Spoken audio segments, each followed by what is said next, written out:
Em 1938, o Brasil levou para a Copa um jogador que parecia feito para virar lenda.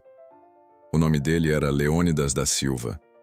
Na França, ele virou artilheiro do torneio, marcou um dos gols mais curiosos da história das Copas e ajudou o Brasil a parecer grande pela primeira vez. Mas a história de Leônidas naquele Mundial não termina em glória. Ela termina em uma pergunta que nunca desapareceu. Hoje, quando a gente pensa em Copa do Mundo, pensa em Pelé, Garrincha, Romário, Ronaldo. Em 1938, nada disso existia ainda. O Brasil não tinha título, não tinha a aura de favorito e nem o respeito que ganharia depois. Em 1930, caiu cedo. Em 1934, caiu de novo na estreia. A Copa da França era, antes de tudo, uma chance de mostrar que a seleção podia competir de verdade com a elite do futebol mundial. E se havia um nome capaz de sustentar essa esperança, era Leônidas. Ele já era um astro do futebol sul-americano. Tinha passado pelo Peñarol, brilhado no Vasco, no Botafogo e carregava um apelido que parecia aumentar ainda mais sua fama: Diamante Negro. Só que Leônidas não era importante apenas por ser famoso. Ele jogava de um jeito raro até para os padrões de hoje. Era um atacante rápido, elástico, imprevisível. Não era o centroavante pesado e fixo da época. Leônidas se mexia, improvisava, aparecia onde ninguém esperava. Tinha drible, explosão curta, finalização e uma plasticidade que chamava a atenção de qualquer torcida. Em 1938, ele chegava à Copa como o grande nome do Brasil. E o torneio, com mata-mata desde o início, parecia o cenário perfeito para um jogador assim. A Copa de 1938 foi disputada na França e tinha um formato bem diferente do atual. Não havia fase de grupos. Era mata-mata desde o começo. Perdeu, estava fora. E se o jogo terminasse empatado, não existiam pênaltis. Era preciso jogar de novo. O torneio ainda teve um detalhe curioso. Deveria ter 16 seleções, mas acabou com 15. Porque a Áustria se classificou e depois saiu da Copa por causa da anexação ao regime nazista. O Brasil estreou contra a Polônia, e foi ali que a Copa de Leônidas começou a virar lenda.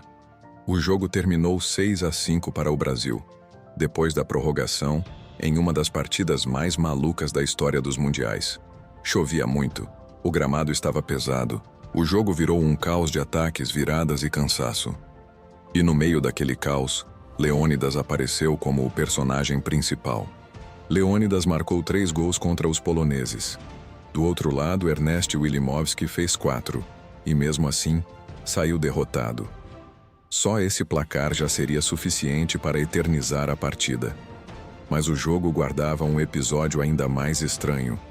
Em meio à lama e à correria, uma das chuteiras de Leônidas se soltou, e foi assim que nasceu a história que atravessaria décadas.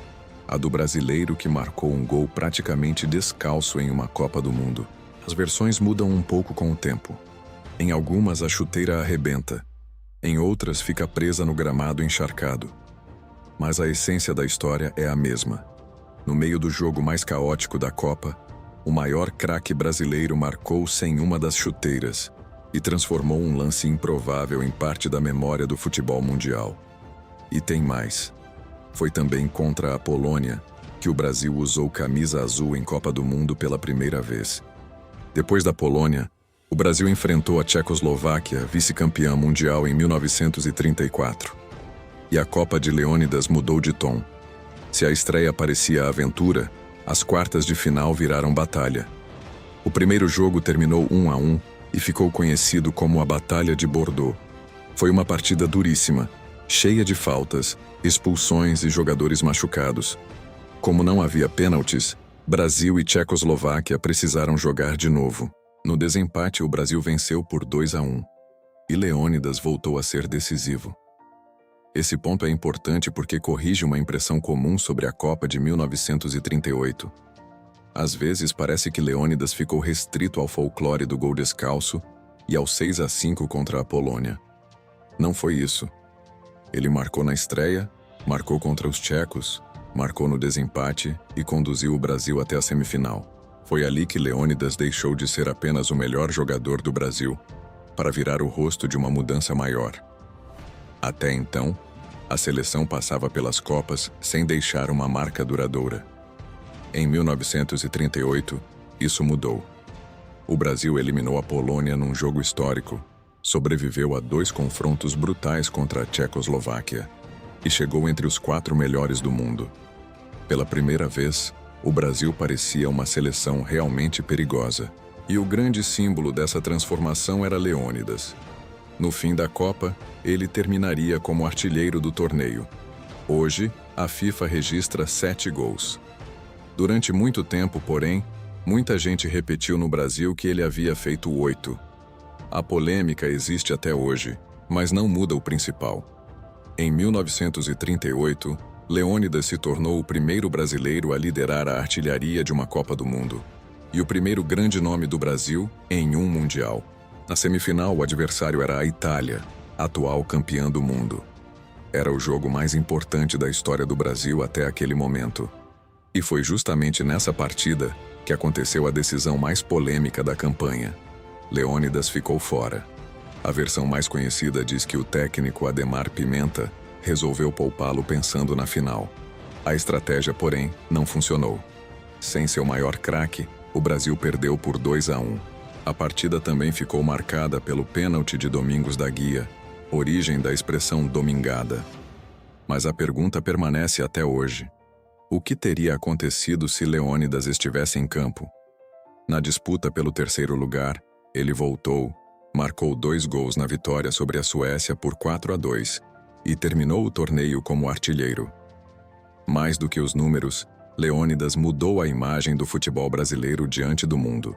Antes de Pelé, foi Leônidas quem colocou o Brasil entre as grandes seleções e se tornou o primeiro ídolo mundial do futebol brasileiro.